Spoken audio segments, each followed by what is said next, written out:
Your name is Muhammad. You're a Muslim teacher, got 2 kids and the third on the way. You hear your mom's sick overseas, you gotta leave the next day, so you fly to the other side, but everyone's already mourning. Devastated, you fly back, but you're detained without warning. From behind a desk, an officer appeared, gave you special treatment because of your beard. Ah, you're Muslim, I see, he says with a grin. We've got executive orders, you're not allowed in. But this is my country, I can't be locked out. I'm a New York resident, this is a joke, no doubt. They vet every aspect of your life, vet after vet. They say your presence in America is a national threat. Your name is Muhammad, but you're not the only one. There are hundreds of thousands of others affected, residents and refugees, everyone suspected, even green cards are facing red lights. How can you ban Muslims when it's not even a race? Muslims are from all over the place. I don't understand how we can shut the door to those fleeing death, bombs, and war. We accuse them of terror, but that's what they're fleeing, seeking safety for their families like any sane human being, you know? More Americans die of Americans each year. Gun violence outweighs terrorism. The statistics are clear. Less than 1% of Americans die of terrorist attacks compared to guns, which are technically also terrorist attacks. Majority of crime in America is caused by white Christian men, but they're just mentally unstable, a lone wolf time and time again. But a lone wolf plus another equals a pack. But somehow, they're never suspects of future attack.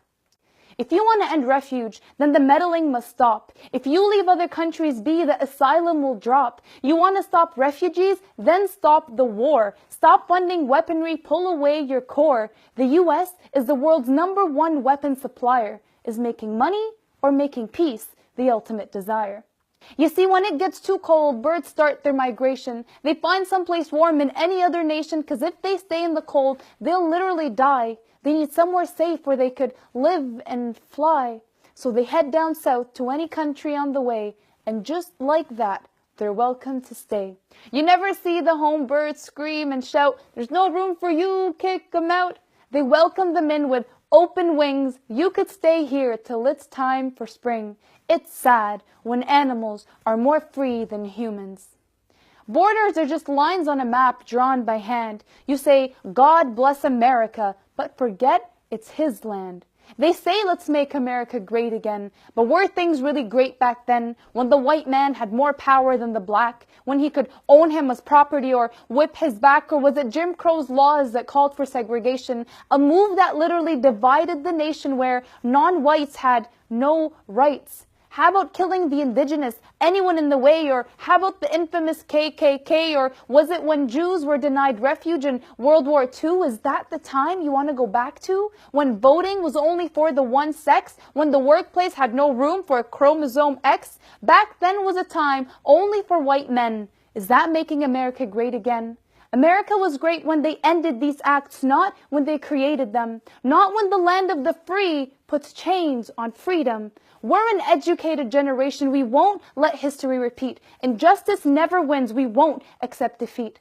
Though it's a time of concern, there's lots of love in the air. There's so much faith in humanity, so much care. Because people are not numbers. We are not labels. Muslims aren't terrorists. Blacks are not thugs. Mexicans aren't rapists who smuggle drugs. Fear happens when people fail to see that you're actually just like me. We have to see each other for who we are. We eat the same food, drive the same car. We both have kids who drive us crazy. We all have weekends when we're lazy. We all hate spiders, cold coffee, and lines, and we're not a fan of parking fines. We follow the same shows on our TV. We like reading a good book under a tree. We dread shoveling when the snow hits hard. We have barbecues in the backyard. You get your wife flowers? Well, so does he. And we all love a nice warm cup of tea.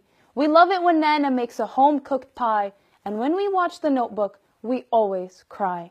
You see, you and I, we're a lot alike. I may be Muhammad, you may be Mike. Our lives are more similar than you think. Our humanity is our common link. We have the same pleasures and the same fears. The same things make us happy. The same things bring us tears. So let's be more than just social media activists. Let's actually get social and act. So no, I am not a security threat. We're just friends who haven't met. At least, not yet.